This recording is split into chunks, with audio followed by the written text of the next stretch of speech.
나는 마흔을 넘긴 여자다.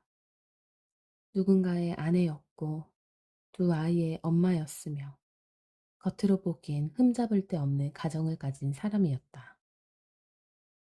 우리는 흔히 말하는 사이좋은 40대 부부였다. 큰 소리로 싸우는 일도 없었고 남편은 집에 오면 아이들부터 안았고 나는 그런 남편의 뒷모습을 보며 그래도 잘 살고 있구나 하고 스스로를 다독이곤 했다.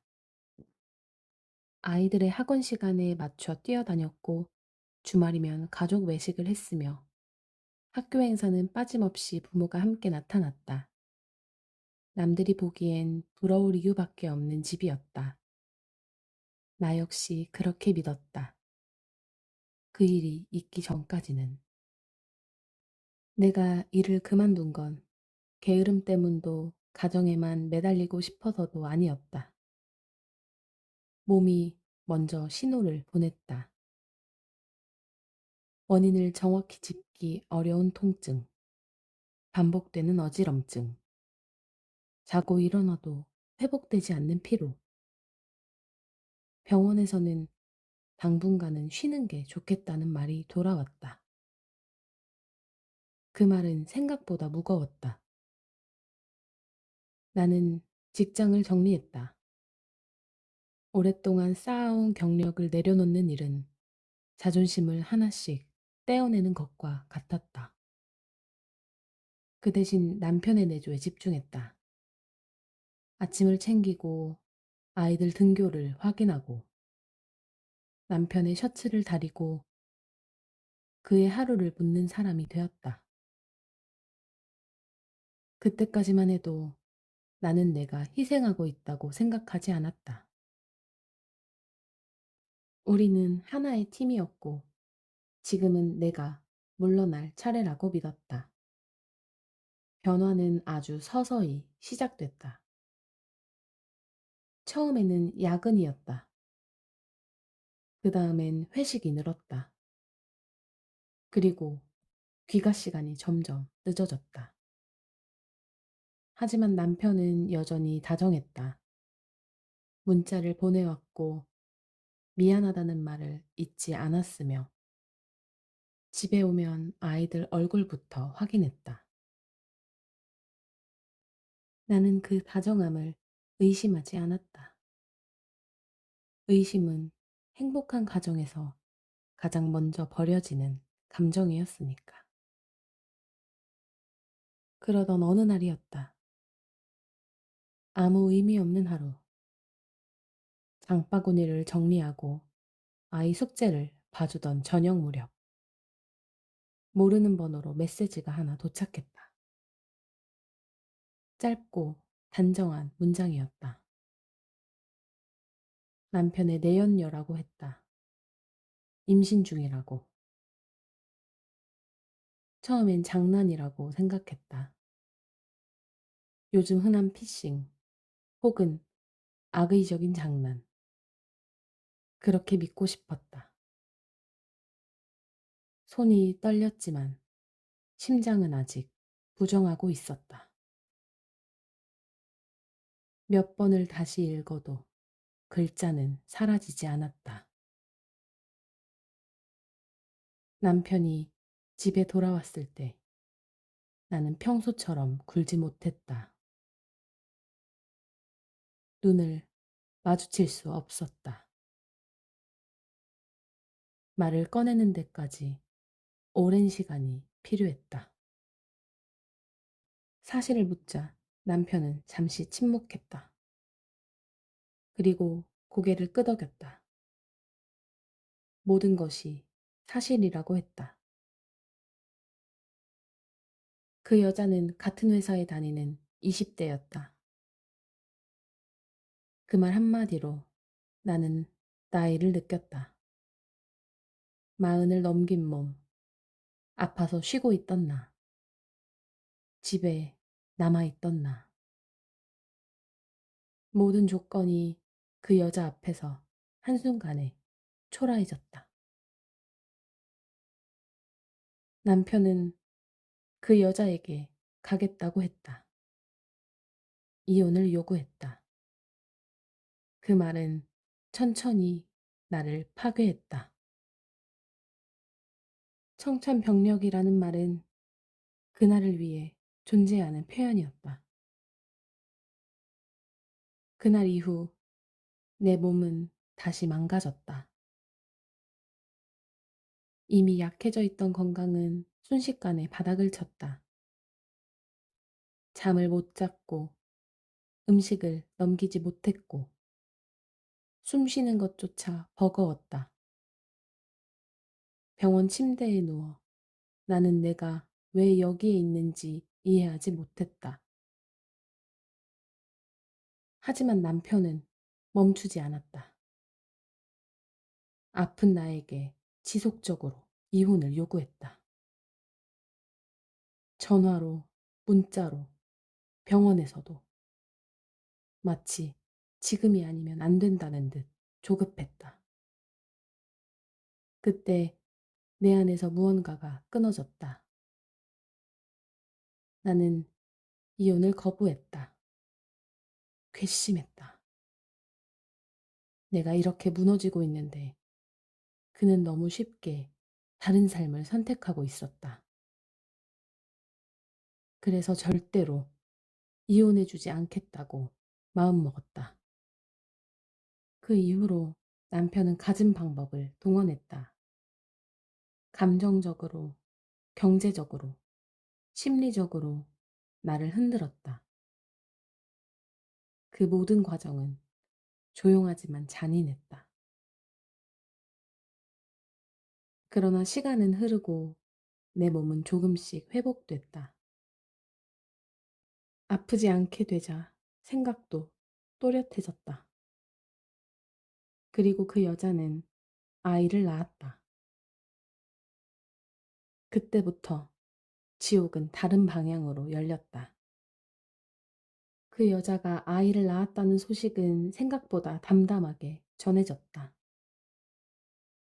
이미 모든 감정이 한번 바닥을 찍고 난 뒤였기 때문인지도 모른다. 아이의 존재는 이제 새로운 사건이 아니라 이미 정리되지 않은 문제의 연장이었다. 아이를 낳았다는 사실보다 그 다음에 이어진 말들이 나를 다시 숨막히게 만들었다. 나 때문에 아이를 호적에 올릴 수 없다는 이야기였다. 그리고 그 문제를 해결하기 위해 다시 이혼을 요구했다. 그때의 나는 이미 한 번 죽었다 살아난 사람이었다. 몸은 회복되었지만 마음은 여전히 언제 무너질지 모르는 상태였다. 그럼에도 불구하고 남편은 다시 문을 두드렸다. 이혼을 해야 아이가 사람 대접을 받을 수 있다는 논리. 지금이라도 정리를 해줘야 모두가 편해진다는 말. 그 말 속에는 나와 내 아이들에 대한 고려는 조금도 없었다. 보험도, 정식 진료도, 간단한 행정 절차조차 제대로 진행되지 않는다고 했다. 그 여자는 분노와 절박함을 섞어 연락을 해왔다. 나는 그렇게 모진 사람이 되었다. 아이 하나를 외면하는 잔인한 여자로 불렸다. 그 여자는 자신의 아이가 겪는 불편함을 모두 나의 선택 때문이라고 말했다. 남편 역시 그 말에 동조했다. 내 아이들은 그 모든 이야기에서 빠져 있었다. 아무도 내 아이들이 느낄 혼란이나 상처를 말하지 않았다. 아버지가 집을 나갔다가 돌아왔다가 다시 나가려는 그 과정에서 아이들이 무엇을 보고 배우는지 아무도 묻지 않았다. 나는 분명히 말했다. 내 아이들을 먼저 생각해야 한다고. 하지만 그 말은 공기처럼 무시되었다. 그들의 세계에서 중요한 것은 오직 하나였다. 자기 아이, 자기 상황, 자기의 불편함. 연락은 끊이지 않았다. 전화, 문자, 간접적인 압박. 때로는 불쌍함을 앞세웠고, 때로는 분노를 들이밀었다. 그리고 그 모든 감정의 끝은 항상 나였다. 나는 점점 이상한 사람이 되어갔다. 아무 일도 하지 않으면서 모든 문제를 붙잡고 있는 사람. 아이 하나를 고의로 고통 속에 두는 여자. 세상은 나를 그렇게 만들었다. 그 와중에도 내 일상은 계속되고 있었다. 아이들 밥을 차리고 학교를 보내고 숙제를 봐주고 아무 일 없는 척 웃었다. 그 웃음이 얼마나 얇은 막 위에 놓여 있는지 아는 사람은 없었다. 그러던 어느 날 남편이 갑자기 돌아왔다. 예고도 없이 짐을 들고 나타났다. 그의 태도는 이전과 달랐다. 잘못했다는 말을 반복했고 다시 잘해보자고 했다. 가족이 가장 중요하다는 말, 아이들 곁에 있어야 한다는 말, 모든 것을 정리했다는 말. 나는 믿지 않았다. 한 번 무너진 신뢰는 말 몇 마디로 복구되지 않는다. 나는 그를 내쫓았다. 그러나 그는 나가지 않았다. 며칠이 지나도 그는 집에 머물렀다. 아이들 앞에서는 더없이 다정한 아버지의 얼굴을 했다. 나는 그 얼굴이 가장 잔인하다고 느꼈다. 그는 단호하게 말했다. 내 연녀와 혼외자는 완전히 정리되었다고. 다시는 그 여자를 만나지 않을 거라고. 이제는 오직 이 가정뿐이라고. 하지만 진실은 다른 곳에 있었다. 시간이 조금 더 흐른 뒤 나는 알게 되었다. 그 아이가 남편의 아이가 아니라는 사실을. 그 사실은 소문처럼 퍼져 있었다. 회사 안에서, 주변 사람들 사이에서, 조용하지만 빠르게, 그리고 그 소문의 끝에는 해고가 있었다. 남편은 모든 것을 잃은 뒤에야 나에게 돌아온 것이었다. 사랑이 아니라 갈 곳이 없어서. 그 사실을 알게 된 순간 나는 분노보다 허탈감을 느꼈다. 내가 지켜온 이 결혼이 이 정도의 가치였다는 사실이 가장 견디기 어려웠다. 그때 내 마음은 명확해졌다. 이제는 내가 이혼을 요구해야 할 차례였다. 그러나 남편은 매달렸다. 이혼은 안 된다고 했다. 이번에는 그가 나를 붙잡았다. 역할이 완전히 뒤바뀐 순간이었다.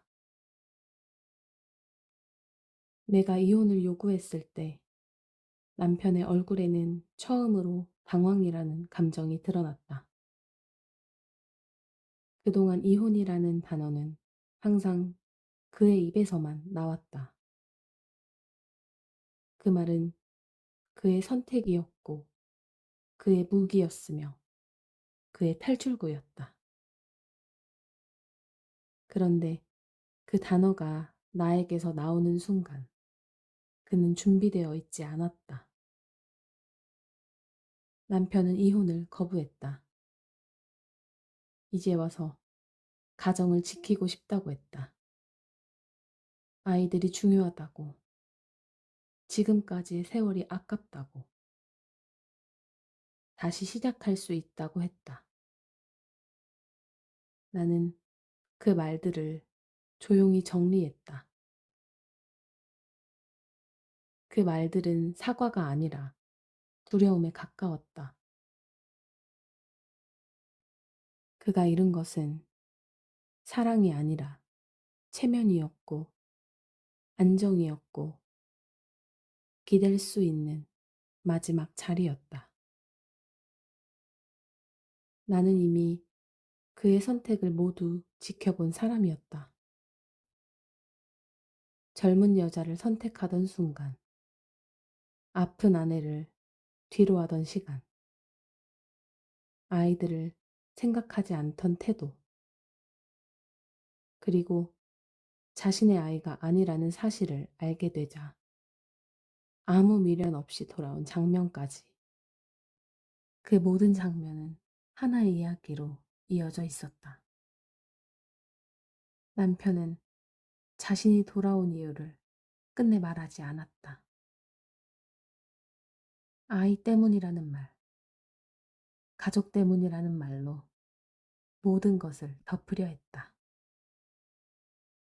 하지만 진실은 이미 드러나 있었다. 회사에서 잘린 뒤 그는 사회적 지위를 잃었고 주변의 시선도 잃었다.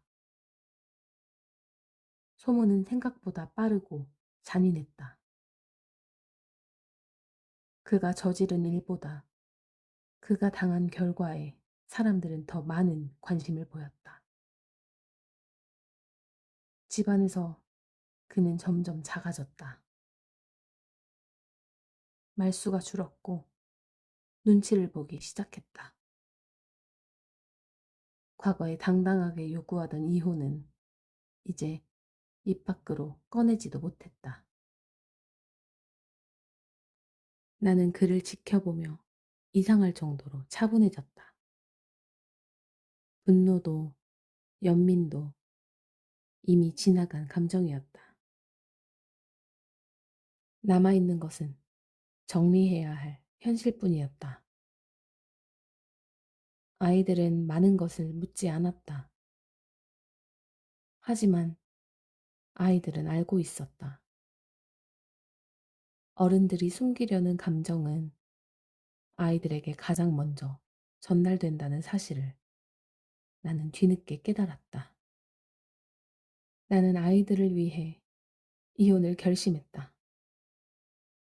가정을 지키기 위해서가 아니라 아이들이 왜곡된 모습을 보고 자라지 않게 하기 위해서였다.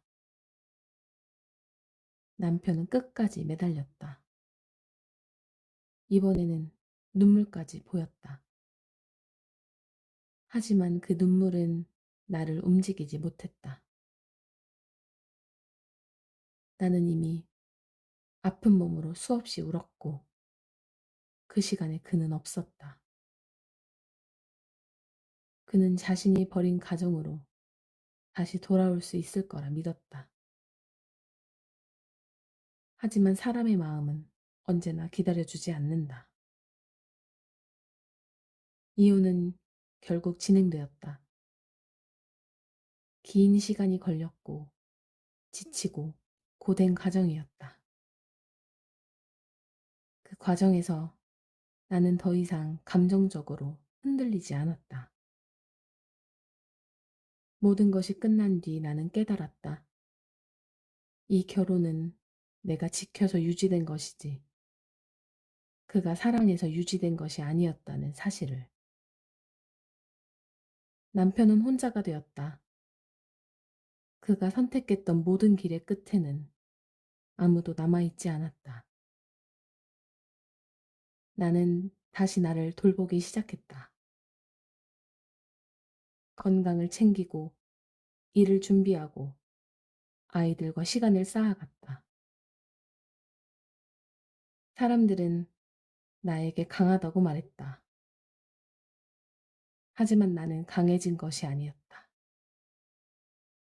그저 더 이상 버틸 이유가 없어진 사람이었을 뿐이었다. 이제 나는 안다.